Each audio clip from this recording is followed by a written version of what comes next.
Before creating an EPUB, first, ensure that the front matter sections are split into individual files. EPUB Navigation TOC has a list of the individual elements in the front matter, including the cover, title, copyright, preface, etc.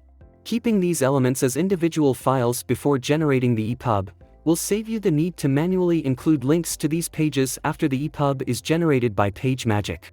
Next, the order in which the individual files of the book are to be merged should be specified and saved in the sequence page. The column TOC chapter title gets automatically populated in the sequence page when running Generate Proof.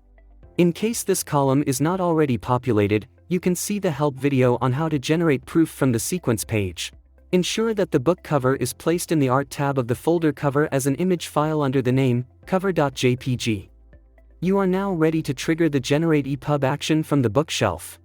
You will receive a notification once the process is complete, which usually takes under 5 minutes. Click on eFiles from the bookshelf or from the chapters screen.